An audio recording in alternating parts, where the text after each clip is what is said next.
ఇప్పుడు దీనిలో లొసుగు ఉంది. 60,000 ఉద్యోగాలు ఇచ్చారు, కానీ మీ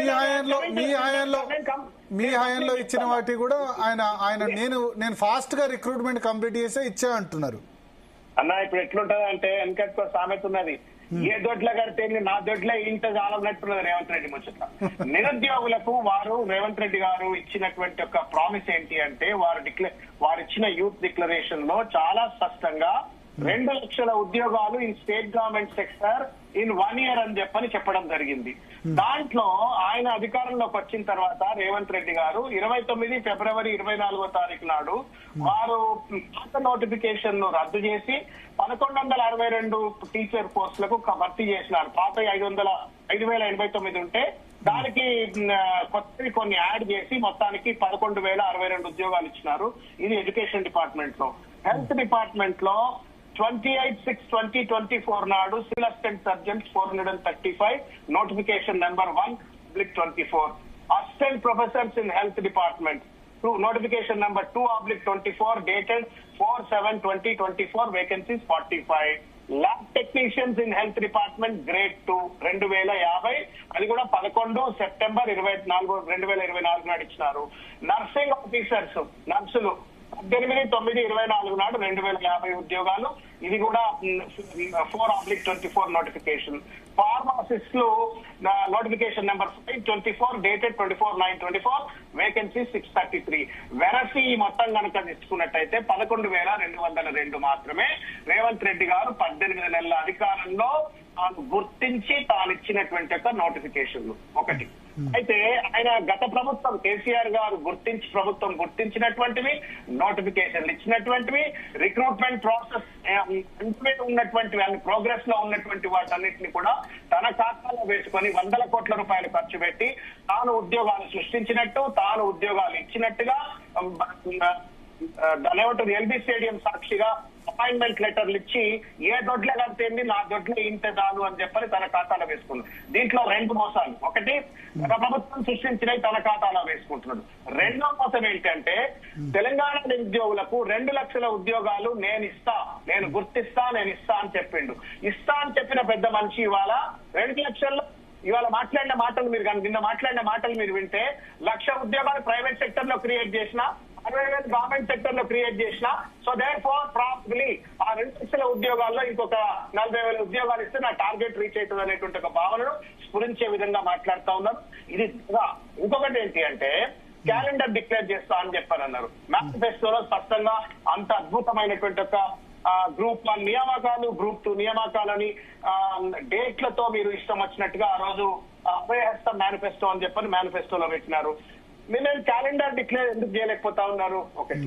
రెండవది, మీరు కనీసం ఏ డిపార్ట్మెంట్ లో ఎన్ని వేకెన్సీస్ ఉన్నాయని 18 నెలల కాలం నుండి ఎందుకు గుర్తించలేకపోతా ఉన్నారు రేవంత్ రెడ్డి గారు? ఏ కారణం చేత గుర్తించలేకపోతా ఉన్నారు? 029 it was a crime on the unemployees of Telangana BC, SC, ST, minority నిరుద్యోగుల పైన రేవంత్ రెడ్డి ప్రభుత్వం చేస్తున్న దాష్టికం 029. పిల్లలు హైకోర్టు, సుప్రీంకోర్టులు అని చెప్పని కొట్లాడినప్పటికీ కూడా ఒక దున్నపోతు మీద నీళ్లు పడ్డట్టుగా ఒక మొండి వైఖరితోటి ఆ 029 అమలు చేస్తే అది మొత్తం కూడా లోపభూయిష్టం అయిపోయింది. నిర్వహణ అంతా కూడా ఇప్పుడు పాలైందన్నప్పటికీ కూడా ఒంటెద్దు పొగడతో ముందుకెళ్ళిపోయినాడు. ఆ గ్రూప్ 1 కండక్ట్ చేసిందంటే గ్రూప్ 1 నిర్వహణ కూడా తప్పుల తడకైపోయింది. వాళ్ళ హైకోర్టులో స్టే ఉన్నది. తెలుగు మీడియం వాళ్ళకి అన్యాయం. ఒకే సెంటర్ లో ఇష్టం వచ్చిన ఒకే రూమ్ లో ఉద్యోగాలు రావటం, మొత్తానికి పరీక్ష నిర్వహణ చేతగానే పనికిరాని జీవోలు పట్టుకొచ్చి జీవితాలతో తెలగాటమాడిండ్రు. క్యాలెండర్ ను డిక్లేర్ చేయలేదు. 11,000 ఉద్యోగాలు ఇచ్చి 60,000 ఉద్యోగాలు ఇస్తున్నా అని చెప్పని ఖర్గే సాక్షిగా లక్షల మంది ప్రజలు చూస్తుంటే అబద్ధాలు ఆడితే ఏ దేవుడిపై మనం పెట్టుకోవాలి చెప్పండి? కంచె చేయడం వేసిందంటే ఇదే. ఇవాళ దొంగల అబద్ధం ఆడిండ్రు, లఫంగిల అబద్ధం ఆడిండ్రు అంటే అరే తప్పదు ఆయన అని చెప్పొచ్చు. ముఖ్యమంత్రి నా కళ్ళ ముందే ఎన్ని నోటిఫికేషన్ ఇచ్చి నేను ఇప్పుడు తెలంగాణ విద్యార్థులు, నిరుద్యోగులు సమాజం ఏమైనా చెవులలో పూలు పెట్టుకుందా చెప్పని ఇక తిరిగిలే ఎడ్డోళ్ళ నువ్వు ఇచ్చే నోటిఫికేషన్ నీ కళ్ళ ముందే కనబడుతున్నాయి, నా కళ్ళ ముందే కనబడుతున్నాయి. అయినా అబద్ధం ఆడుతున్నాడు ఏంటో అని అంటే ఒక భ్రాంతి అనమాట. ఉన్నది లేనట్టు, లేనిది ఉన్నట్టు భ్రాంతిని సిజోఫెర్నియా అంటారు.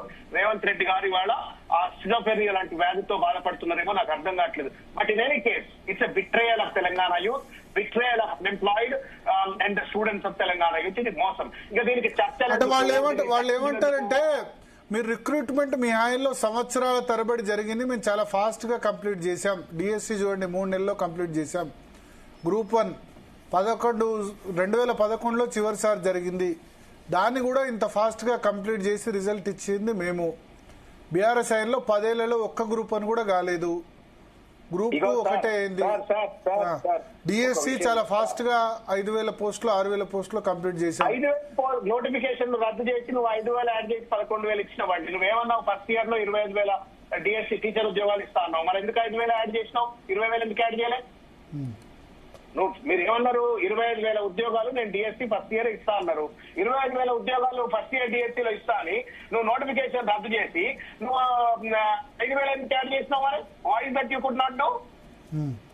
ఒకటి. రెండవది, నువ్వు నిరుద్యోగులకు 4,000 రూపాయల పెన్షన్ ఇస్తా అని చెప్పాను. ఎందుకు ఇవ్వలేకపోతా ఉన్నావు? మరి నువ్వు 2 లక్షల ఉద్యోగాలు ఇవ్వలే, పక్కకు పెడదాం. సరే, నీ అన్నట్టు ఎకనామిక్ డిస్ట్రెస్ ఉండొచ్చు, గత ప్రభుత్వం చేయలేదు, నేనేదో చేస్తున్నాను. మరి నువ్వు అన్నటువంటి ఒక మంత్లీ అన్ఎంప్లాయ్మెంట్ అలవెన్స్ 4,000 రూపీస్ ఎందుకు ఇవ్వలేకపోతా ఉన్నావు నువ్వు? ఇలా ఇచ్చారా? కాంగ్రెస్ మేనిఫెస్టోలో పెన్షన్ 4,000 చేస్తామంటున్నారు. మంత్లీ అన్ఎంప్లాయ్మెంట్ అలవెన్స్ ఉందా ఈసారి? Monthly unemployment allowance of 4,000 rupees is a promise that was declared by Priyanka Gandhi. Okay. ఇది యూత్ డిక్లరేషన్. ఇది ఎందుకు ఇవ్వలేకపోతా ఉన్నారు? Okay okay. తర్వాత పాలమూరు, తెలంగాణ, మహాత్మా గాంధీ శాతవాహన యూనివర్సిటీస్ అన్ని కూడా ఇంటిగ్రేటెడ్ యూనివర్సిటీస్ గా డిక్లేర్ చేస్తామని చెప్పారన్నారు. ఆ తర్వాత యూత్ కమిషన్ ద్వారా 10 లక్షల రూపాయల ఇంట్రెస్ట్ ఫ్రీ లోన్స్ ఇస్తామన్నారు. ఇంటిగ్రేటెడ్ యూనివర్సిటీస్ ఆదిలాబాద్, ఖమ్మం, మెదక్ అన్నారు. IIIT 4 ఇంకా పెడతా అన్నారు. సార్, ఇప్పుడు ఏదో స్పోర్ట్స్ యూనివర్సిటీ అంటున్నారు, ఆ యంగ్ ఇండియా స్కిల్ యూనివర్సిటీ అన్నారు. అదో పెద్ద కథ. అందుకే దాని గురించి మళ్ళీ డీప్ గా మళ్ళీ ఎప్పుడన్నా చర్చ చేయొచ్చు. తర్వాత 75% రిజర్వేషన్లు ప్రైవేట్ సెక్టర్ లో యూత్ లకు ఇస్తాము అని చెప్పని అన్నారు. ఎక్కడ పోయింది అది? గవర్నమెంట్ ట్యాక్స్ రిబేట్స్ తీసుకున్న వాళ్ళు, ప్రభుత్వ భూములు తీసుకున్నట్టు ప్రైవేట్ సెక్టర్ లో 75% రిజర్వేషన్ స్థానికులకి ఇస్తా అని చెప్పని వాగ్దానం చేసిండ్రు. ఇవన్నీ నేను ఏమంటున్నానంటే, రేవంత్ రెడ్డి గారు ప్రాబ్లం వల్ల ఏంటి అంటే, తాను గట్టిగా మాట్లాడితే, కానీ మీటింగ్లలో ఇష్టం వచ్చినట్టుగా పొన్ను పార్టీ వాళ్ళని తిడితే ఇక ఆయన ఏ అబద్ధం ఆడినా కానీ చలమనే అవుతుంది అనుకుంటారు. But these are all records. We are in digital era. ప్రతి ఒక్క మాట కూడా రికార్డ్ అయి ఉంటది. నువ్వు గత ప్రభుత్వం చేయలేదు. గత ప్రభుత్వం 1,65,000 ప్రభుత్వ ఉద్యోగాలు ఇచ్చింది. దాదాపు 20 లక్షల ప్రైవేట్ ఉద్యోగాలు TSI ద్వారా ఇచ్చింది. దాదాపు 50,000 కోట్ల రూపాయల పెట్టుబడిని, దాదాపు 5 లక్షల కోట్ల ప్రైవేట్ సెక్టర్ IT ఇన్వెస్ట్మెంట్స్ తీసుకుపోయింది. ఇవన్నీ కూడా రికార్డ్స్ లో ఉన్నాయి. నేనెక్కడ స్టాటిస్టికల్ డేటా ఏంటి? 32 డిపార్ట్మెంట్లే ఉన్నాయి ప్రభుత్వం. ఏ డిపార్ట్మెంట్ లో ఎన్ని ఉద్యోగాలు వచ్చేటువంటి 2 ఏళ్ళు, 3 ఏళ్ళు, 4 ఏళ్ళు, 5 ఏళ్ళలో ఖాళీలు ఏర్పడతాయని చెప్పాలి. వైట్ పేపర్ ఎందుకు డిక్లేర్ చేయట్లేదు? ఇట్లా అడిగినా అపోజిషన్ లో కూర్చొని బీఆర్ఎస్ ప్రభుత్వాన్ని, కేసీఆర్ గారి ప్రభుత్వాన్ని మీరు కాంగ్రెస్ లో ఉండగా పొద్దున్న వేస్తే అడిగారు, డిక్లేర్ చేయి వైట్ పేపర్, డిక్లేర్ చేయండి ఖాళీలు అని చెప్పని. 10 నెలలు గవర్నమెంట్ డిక్లేర్ చేస్తలేవు రేవంత్ రెడ్డి గారు. వాట్ ఈస్ రేవంత్ రెడ్డి గారు? ఎందుకండి ఛాలెంజ్లు? మళ్ళీ నేను ఒక్కటి తక్కువైనా, నగనీరు సినిమా డైలాగులు ఎందుకండి? ఒక్కడు కాదు, 100 మందికి ఒక్కటి తక్కువైనా రావద్దు అన్నట్టుగా నేను అది ఇట్స్ డేటా. నువ్వు ఇచ్చింది ఎడ్యుకేషన్, హెల్త్ డిపార్ట్మెంట్. ఇవి తప్ప నువ్వు పాత ఉద్యోగాలే నువ్వు భర్తీ చేసి నీ దాంట్లో వేసుకుంటే అని చెప్పి నువ్వు వంచన అయితే కదా, మోసం అవుతుంది కదా. నిన్ను నమ్మి మొత్తం నిరుద్యోగ యువకులంతా బస్సులు వేసుకొని ఊట్లు తిరిగి నీకు ఓట్లు వేయించింది. ఇవాళ ఏం చెప్తున్నావు? వచ్చిన తర్వాత పాత ప్రభుత్వ ఉద్యోగాలు నీ ఖాతాలు వేసుకొని నేను ఇచ్చినా అని చెప్పి నువ్వు సంఖ్యలు గుద్దుకోమంటున్నావు. ఓకే, గట్టి గడితే ఛాలెంజ్ అంటున్నావు. బట్ ఇవాళ కేటీఆర్ ఛాలెంజ్ విసిరారు, ఎక్కడైనా సిద్ధం అని చెప్పి, రైతు సమస్యల మీద, మిగతా వాటి మీద. సార్, ఇప్పుడు నేనేమంటున్నా, వాళ్ళేమో కేటీఆర్ కాదు కేసీఆర్ రావాలని వాళ్ళు అంటారు. సార్, అకల్ మన్ కు ఇషారా కాఫీయే సార్, అకల్ మన్ కు ఇషారా కాఫీయే. నేనేమంటున్నా అంటే, కేసీఆర్ గారు ఎందుకు రావాలా, కేటీఆర్ ఎందుకు రావాలా? నేనేమంటున్నా, రేవంత్ రెడ్డి గారు చిత్తశుద్ధి కలిగినటువంటి ఒక బాధ్యత కలిగినటువంటి నిబద్ధత కలిగినటువంటి ఒక ముఖ్యమంత్రి అయితే ఒకసారి ఆయన ఏం డిక్లరేషన్స్ చేసినాడు అధికారంలో రాకముందు, ఒకసారి ఆయన అతి విస్తృతమైనటువంటి ఒక మేనిఫెస్టో ఏంటి అని చెప్పని ముందు పెట్టుకొని ఒక చెక్ లిస్ట్ ప్రకారంగా ఏది వాగ్దానం గట్టిగా చేసినా, ఏం ప్రజలను ఏ రకంగా నేను ప్రలోభపరిచినా, ఇప్పుడు నేను ఏం చేస్తున్నా అని చెప్పని తన ఆబ్జెక్టివ్ అనాలిసిస్ చేసుకొని నేను ఎట్లా ఫుల్ఫిల్ చేస్తా అని చెప్పని వాగ్దానాలు ఇచ్చేది పోయి అడిగిన వాళ్ళను ఇష్టం వచ్చినట్టు బూతులు మాట్లాడి తిడితే అరే రారా బై లెక్కలు తెలుసుకుందాం మరి ఇదే కథ అని చెప్పని ఇతరులు మాట్లాడుతూ ఉన్నారు. నీవు ఇవ్వాలి. అధికారంలో ఉన్న వాడికి ఓర్పు ఉండాలా, సంవయనం ఉండాలా, అనుభవం ఉండాలా, ఇచ్చిన వాగ్దానాన్ని అమలు చేసేటువంటి నిబద్ధత ఉండాలా. ఏం చేయాలని చెప్పండి. ఇక ఓకే ఓకే ఎవరో క్రిమినల్సో లేకపోతే చీటర్సో లేకపోతే ఎవరో బ్యాంక్రప్ట్ ఫైనాన్షియల్ ఫ్రాడ్ చేసేటోడు తప్పుడు లెక్కలు తప్పుడు మాటలు మాట్లాడితే అనుకోవాలా. But my chief minister is someone who has taken the oath on Indian constitution. భారత రాజ్యాంగం మీద ప్రమాణం చేసిన నా ముఖ్యమంత్రి నువ్వు ఇయ్యని ఉద్యోగాలు నువ్వు ఇచ్చినట్టుగా పక్క ప్రభుత్వం గుర్తించిందని నీ ప్రభుత్వం గుర్తించినట్టుగా నువ్వు ఖాతాలో వేసుకొని మోసం చేస్తే నేను ఎవరికి చెప్పుకోవాలి చెప్పండి. ఓకే ఓకే నేను ఒకసారి రేవంత్ రెడ్డి గారికి నేను ఒకటే విజ్ఞప్తి చేస్తా ఉన్నా. మీరు మీ పార్టీలో మీ పదవులను పొందడం కోసం మీరు రకరకాల విన్యాసాలు చేయొచ్చు, పింగి జంపులు చేసిండ్రో ఇంకేం జంపులు చేసిండ్రో మీరు అధికారంలోకి వచ్చిండ్రు. ఇమోషనల్ గా నిన్ను నిరుద్యోగ యువకులు నమ్మినారు రేవంత్ రెడ్డి గారు, ఇమోషనల్ గా నమ్మినారు.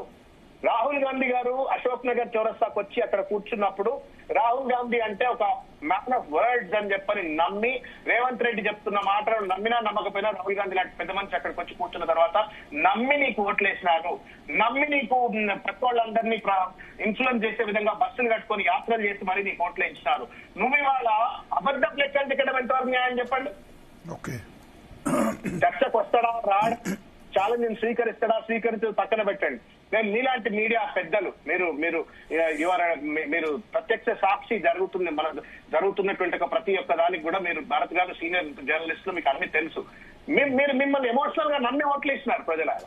జీవో 46 వాళ్ళదైతే దుర్భరమైన కాదా మీరు చెప్తే కళ్ళలో నీళ్లు వస్తాయి భరత్ గారు. మొత్తం ఇవాళ మంత్రివర్గ సభ్యులందరూ కూడా ఆ రోజు కాంగ్రెస్ పార్టీలో పెద్దలందరూ కూడా ఫోటోలు దిగిండ్రు. అరే మేము రాగానే జీవో 46 రద్దు చేస్తాం, మేము రాగానే మీ అందరికి ఉద్యోగాలు ఇస్తామని చెప్పి నా కానిస్టేబుల్ అంతా బీసీలు ఎస్టీలు చిన్న చిన్న కులాలకి వచ్చినట్టు ఒక పేద బిడ్డలు ఇలా సుప్రీంకోర్టులో తిరుగుతా ఉన్నారు. రేవంత్ రెడ్డి గారు నమ్మి ఆ 1,00,000 మంది బస్సులు వేసుకొని కాంగ్రెస్ పార్టీకి ఆ రోజు ఓట్లు వేయమని చెప్పని తిరిగింది. అట్లా నువ్వు నిరుద్యోగ యువకులను అందరినీ మోసం చేసి వంచన చేసి అధికారంకి వచ్చి వాళ్ళని వాడుకొని అధికారంకి వచ్చిన తర్వాత మీరు దొంగ లెక్కలు చెప్పి అది కూడా అది ఏమో ఎంత ఒక హెజిటేషన్ ఉండాలండి అబద్ధం ఆడటానికి కూడా. ఇంత కూడా కనీసం ఒక ఇసుమంత హెజిటేషన్ లేకుండా మాట్లాడుతున్నాడు. నేనేమంటున్నా ఏ నోటిఫికేషన్ ద్వారా నువ్వు ఇచ్చినావు చెప్పినావు. నువ్వు అన్న 60,000 డేట్ ఆఫ్ నోటిఫికేషన్స్ ఏంటి? మీరు ఇచ్చిన నోటిఫికేషన్స్ కంటిన్యూషన్ కాకపోతే ఏంటంటే మీరు చాలా ఆలస్యం చేశారు, కంప్లీట్ చేశారు. ఇప్పుడు వాళ్ళు కంప్లీట్ చేశారు. భరత్ గారు మీకు అనిపించట్లా ఇది?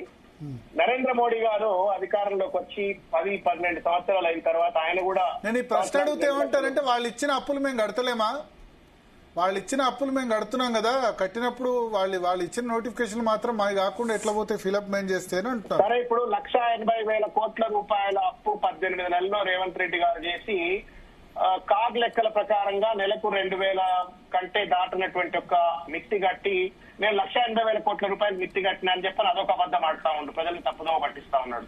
నేనేమంటా ఉన్నా అంటే development is a continuous process. ఏం మాట్లాడుతా ఉన్నాడు రేవంత్ రెడ్డి? నువ్వు 4 లక్షల కోట్లు అయితే 8 లక్షల కోట్లు అప్పని చెప్పని ప్రజలను మభ్య పెట్టి అబద్ధం ఆడుతా ఉన్నాడు. 10,000 ఉద్యోగాలు ఇచ్చేసి నేను 60,000 ఉద్యోగాలు ఇచ్చినా అని చెప్పని ప్రజల్ని మభ్య పెట్టి అబద్ధాలు ఆడుతా ఉన్నాడు. బట్ యూ సే దట్ నువ్వు ఉన్నట్టు చెప్పబ్బా. పర్ క్యాపిటల్ ఇన్కమ్ కేసీఆర్ అధికారంలోకి వచ్చినాడు 1,15,000 కోట్లు ఉండే, ఆయన గద్దె దిగినాడు 3 లక్షల కోట్ల రూపాయలు అయింది. జిఎస్డిపి 4.5 లక్షల కోట్లు ఉన్నది 15 లక్షలు అయింది. నేను వచ్చిన తర్వాత ఇప్పుడు ఈ 5 ఏళ్లలో నేను 20 లక్షలు తీసుకుపోతా అని చెప్పి తీసుకోమో. ఈ 18 నెలల్లో what is the progress that you record in పొద్దున్న లేస్తే కేటీఆర్ మీద హరీష్ రావు మీద వాళ్ళ మీద దుమ్మెత్తి పోస్తే కొత్త ఉద్యోగాలు సృష్టిస్తాం, రైతులకు ఏమైనా న్యాయం చేస్తాం ఆయన చెప్పరి. నిన్న స్పీచ్ లో కూడా నాకు అనిపించింది, నేను మాట్లాడుతుంటే కూడా అన్నపూర్ణ పేరు మార్చొద్దు అని నేను అడిగినాము. తర్వాత మా కార్పొరేటర్లు తలసాని గారు వీళ్ళందరూ పోయి ధర్నా చేసేది. వాళ్ళని పట్టుకొని తంటనట ఇందిరాగాంధీ ప్రాశస్త్యం తెలుస్తుంది అని మాట్లాడుతున్నాడు. అన్నపూర్ణ పేరు మార్చకయా, మాకు కొంత స్పిరిచువల్ సెంటిమెంట్ ఉన్నది, మాకు శివుడిది అన్నపూర్ణమ్మ అంటే అన్నం పెట్టే అమ్మ అని చెప్పని వాళ్ళు మాట్లాడితే వాళ్ళని ఇందిరాగాంధీ ప్రాశస్త్యం తెలుస్తుంది అని చెప్పని మాట్లాడి ఏం మాటలండి అవి? ఏం మాటలు, ఏం చేతలు, ఏం అబద్ధాలు ఇవి? ఒక ముఖ్యమంత్రి హోదాలో ఉన్నటువంటి ఒక పెద్దలు మాట్లాడేదే ఇది. మీలాంటి పెద్దలైనా నేను ఒకటే విజ్ఞప్తి చేస్తున్నా భరత్ గారు, మీలాంటి పెద్దలైనా మీరు మీడియా పెద్దలుగా మీరన్నా గడ్డి పెట్టాలి ఇటువంటి వాళ్ళకు. Because you have completed 18 months, you are left with hardly 3 years of time. ఈ 3 ఏళ్ళైనా ఇచ్చిన వాగ్దానాలను అమలు చేయండి. ఇప్పటికే రాష్ట్రం 18 నెలల్లో 18 ఏళ్ళ అంకెకి వెళ్ళిపోయింది. మళ్ళా 18 నెలల్లో 18 ఏళ్ళు ఎంతకి వెళ్ళిపోయింది. Okay. There is a revenue deficit every month. ప్రతి నెల రెవెన్యూ డెఫిసిట్ లో ఉంది రాష్ట్రం ఇవాళ. Okay. రియల్ ఎస్టేట్ రంగం మొత్తం సర్వనాశనం అయిపోయింది. ఉన్న ఉద్యోగాలు ఉన్నాయి. చాలా మంది సర్వీస్ సెక్టర్ లో ఉన్నటువంటి వాళ్ళ ఉద్యోగాలన్నీ పోతా ఉన్నాయి. చిన్న ఎంఎస్ఎంఈ సెక్టర్ అంతా సర్వనాశనం అయిపోయింది తెలంగాణలో. ఓకే ఎంఎస్ఎంఈ సెక్టర్ గ్రోత్ లేదు. Okay thank you. మొత్తం ఫైనాన్షియల్ బ్యాంక్రప్సీలో స్టేట్ ఉంటే Okay. పచ్చబద్దాలు ఆడుతూ కేసీఆర్ నిడితే సంపద పెరుగుతుందా? ఓకే ఓకే ఓకే ఆయనకి ఆయనే ఇంత కాంట్రడిక్షన్స్ అంటే ఆయనకి ఆయనే చెప్పుల దొంగ అని చెప్పని ఆయనకి ఆయనే అనుకుంటాడు. నేనే 3 లక్షల కోట్ల పెట్టుబడి తెచ్చిన అంటాడు, 1,00,000 ఉద్యోగాలు ఇచ్చేసిన అంటాడు, 60,000 ఉద్యోగాలు అంటాడు. There is something seriously wrong in the way political communication అని ఉంటుంది, అడ్మినిస్ట్రేటివ్ కమ్యూనికేషన్ అని ఉంటుంది. వాళ్ళకి ఏం చెప్పాలో, ఎప్పుడు చెప్పాలో, ఎట్లా చెప్పాలో ఎవరు అడ్వైజర్ లో తెలుస్తలేదు. మొత్తానికి confusion, but they are leading the state in to a confusion okay which is a very uncomfortable. Okay okay thank you Sravan garu. జీతలు న్యూస్ కోసం మీ సమయం కేటాయించినందుకు. రాణి రుద్ర